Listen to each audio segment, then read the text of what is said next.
Hey, so the reason why I'm doing this ministry this morning and testimony this morning is to tell you that in some situations, the drought sometimes don't be over. You're working on the restoration of your life. You're working on rebuilding your situation. You're working on putting yourself in a better situation, but where you're building at is amongst the same enemy. What you're doing is you're around the same people. You have people speaking negativity into your life. There is no motivation for you, so it's draining to you. You have things that keep you up at night, so it's draining to you. You can't fall into a deep sleep and truly rest in what you're doing and recover yourself because things are scared. They're scared that God is doing great things. They're scared that God will show up in your dreams and show out. And they will not have a connection to what God is doing with you. They're scared that they lose the control that they have somewhat pictured or imagined themselves having. And the whole time you're drained, you're wore out, you're tired, you're frustrated, you lack motivation because the people that are around you are trying to sow sour seeds. No matter what you're doing, they are constantly sowing that nasty, negative personality that they have developed for you over time. And you're in a situation where you really have no authority to actually check them and put them in their place. Now, you can check them and put them in their place, but at the same time, now you're going to have to deal with a recession because they're in a little bit of a position. So you sit back and you kind of take back a little bit. But in this season, I want to kind of encourage people to do certain things. I want you to start listening to motivational speakers, people that motivate you. Go on YouTube, find motivational speakers. And it's a reason why you're finding motivational speakers, because these speakers are sowing seeds that will reap a harvest. They're sowing seeds that's going to bring you to a new ideology. See, you got your haters, and your haters is constantly sowing weeds and tares and switches and stuff like that. But when you got motivators, they're there for a reason. Their speech and what they say to you is to motivate you to be more innovative. They're telling you to actually engineer more. You know, even when the preacher preached biblically, there are certain seeds in the Bible that reap a harvest that many can't even tap into because they're so negative. Because you're bitter from the attacks, you're bitter from the mistreatment, you're bitter from what people are saying to you. You know that you're great, but you're still carrying around bitterness because they're saying stuff about you. And after a while, they want you to fall into the predator net and believe it. And it's kind of hard to steer away from that and really know your greatness and know your true potential if you always got negative people around you. So I'm going to give you a couple of keys right now. First thing, isolate. Isolate. As much as you can keep these nasty negative people from around you, do that. Sometimes we're in situations we don't have money or a place to stay, so we have to stay with people that were our abusers, that are negative people. Sometimes we don't have what we need to actually truly isolate from our oppressors and the people that are oppressing us. We don't have financially, we don't have certain things, so we have to sit there and we have to somewhat endure and go through. I know a lot of people say, well, no, you don't. You could do this, you could do that. Trust me. Been there, done that, moved on. You spend years and years in turmoil and no rescue, no help, no nothing. Trust me. Been there. done that. So I'm going to give you some advice that you do. First of all, you motivate yourself. How do you motivate yourself? All I'm going to do is listen to positive people speak positive things to me. I want ministries that is ministering positivity into me. I want motivational speakers that are motivating me. I want people that are put into my spirit instead of tearing out of it. See, because every time you have a bunch of negative people speaking a bunch of negative stuff, it tears out things in your life.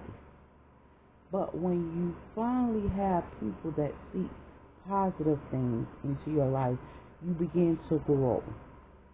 So first of all, you got to get rid of these people that's into hoism, into destruction, into demonology, and have decided that they're going to use demonology, that pimpnology, and all kinds of crap, which originally was humanology, but now they see humans as demons, so they want to use this as demonology, and using all these riddled testaments or learning systems to actually oppress you, from psychology to everything else. Psychology is a powerful study and can be used in the wrong hands to oppress people. So we have to be careful who we invite in to our lives, because these people are so negative, they can't give you back anything. You're looking at them, they're in powerful positions. They have high positions, but guess what? They don't like you. Why? Because there's a positivity about you. Your blood type is positive for a reason. And I'm not talking about HIV positive. I'm talking about your blood type A positive, B positive, O positive, for a reason. That means you are a positive person. You cannot allow negative people into your atmosphere. Some of the people that they sit up there and they putting and categorizing A negative and B negative. Some people ain't negative, O negative. Some people, a lot of them aren't negative people. They're being categorized that way so that they can always have a group of people to oppress. Because they originally came from an A positive or a B positive person as far as blood type. You guys have to wake up and realize that a lot of the games that are being played is destructive to you. They're destructive to your thought process. They're destructive to the life you want to have. They're destructive to the things you're trying to build. And it's a motive behind that. They didn't want us to prosper to begin with. I can't tell you how many nights I sat up there and had to deal with them saying, oh, if she has no money, she has nothing to stand on. So I didn't have any money, but I did need a free system. I do know how to rent right. I do know how to sit up there and go to a food pantry and collect food from a food pantry. I knew all of these things, but yet and still I was being taxed when I was utilizing the free system. So now I'm in a situation where, okay, I'm working and I'm still being attacked while I'm working. So basically the motive for them was to say, okay, well, you're not supposed to have anything. So either I can go into the fire and emerge stronger, tougher, or else I can sit up there and waste away on the streets with nothing. And who am I deceiving? They want us in a position of defeat. When you're in a position of defeat, they're happy. When you're sitting up there and you actually starting to block some of them hits that they come at you with, when you start to block some of those punches, when your lifestyle starts to display that you were greater than them, I can't tell you how many times I sit up there and I have to listen to, you're so great. If I'm so great, why am I so under attack so much? Maybe it's because of the greatness. And that's why they're trying to destroy it. We really have to motivate ourselves for more, prepare ourselves for more. Greater is He that's in me than he that's in the world. We sit on these jobs all day and they're trying to program, puppeteer, puppet master, and do a lot of negative, nasty things to stop our progression as we're working and we're doing the best that we can. And it's a motive behind that, because now it's coming up a season where you have to realize, I never liked the competition. I never liked it to compete for anything. I never liked it. I just decided to live my life normal. And for some weird reason, every time I just live my life normal, there's always somebody competing with my lifestyle. I always got to deal with the people that compete with my lifestyle, even when I'm not competing against them. They just compete with my lifestyle. I'm dead serious. You probably think I'm lying. Out of the blue, they'll be like, "Yo, we won! We won!" Like if something go wrong with me, "Yeah, we won! We won!" Y'all probably think I'm joking. In the name of Jesus, they know I'm not joking. They know I'm not joking. And have already lost. I can't tell you, if I walk in a courtroom and do a court case or anything, and they have to manipulate the system, they will still scream, "We won! We won!" And didn't win nothing. It was given to them. Because they could not truly win against the woman of God. They have to give you what is God's people on. Because you can't win it. Not in this arena or now another one. So when you come up against the people of God, know that God has skilled them.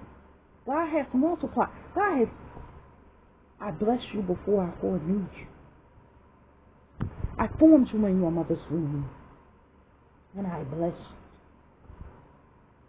When they came to me and sat up there and told me the things that was going to befall on you, I sat up there and I wrote Matthew 5, and I sat up there and I put it in the hearts of the prophets and the disciples of God to actually minister unto you my blessings that I forgave you.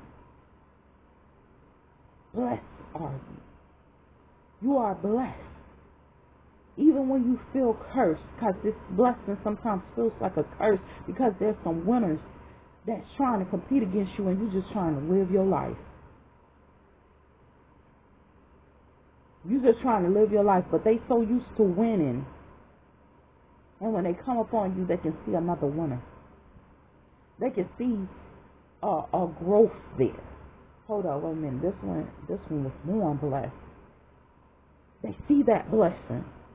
So they automatically start to compete. They do little stuff, little negative, nasty stuff, because they can see God in you. You ain't initiated with nothing. You ain't no Mason, Freemason. You just a regular person trying to build something. You're a builder. You ain't even got to the level of Master Mason, Mason, Freemasons, nothing that. None of that. None of that. You ain't got none of that up under your belt. But when they see you, they already know you have been in the atmosphere of some powerful people who have sown seed that you weren't even aware sown in you. You got some people that have blessed you. That's why half of the witchcraft that they use against you don't curse you. The witchcraft just be like it's rolling off of you. It's the reason you was blessed. You have some powerful people that prayed you into the world. You didn't even see them. They over there praying. This child will be blessed. Great will they be coming in. And even greater will they be coming out. They may not sit up there and prosper nothing. You ain't prospered nothing. You ain't no celebrity or nothing. But just your lifestyle and the way you live it can be great. And they sitting up there, they're breathing a blessing on you and praying for you. And guess what? Your enemy know that. So guess what? Their prayers never return to them void. Their words didn't return to them void. So your enemy starts to see their words, that the people that bless you, they begin to see their words manifesting your life. And they can't take it.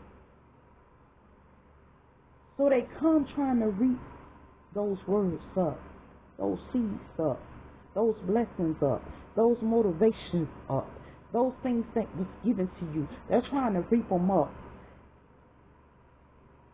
And guess what? Even if you were to even obtain the seed from a lack of memory, it still grows.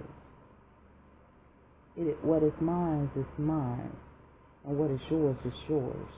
Give that which is Caesar to Caesar. Give that which is God to God. I don't care where you put God's people at. I don't care where you thought that you was going to remove the seed and put it at. It's still growing in the name of Jesus. It's still growing because the man and the woman of God said it's going to grow, whether now or 1,000,000 years from now. So be careful what you do. And when you come to compete against a person of God, there's a few advices I'm going to give you. Don't. That's the truth. And I got to say it a couple times. Don't do it. Don't try it. Don't even imagine it, because you're the one who got to deal with it. Anyway, I hope these words encourage you guys. Remember, like I said, go on YouTube, listen to some motivational speaking, some sermons. Sometimes we can't enter into the church because so much is going on, but just stay with God.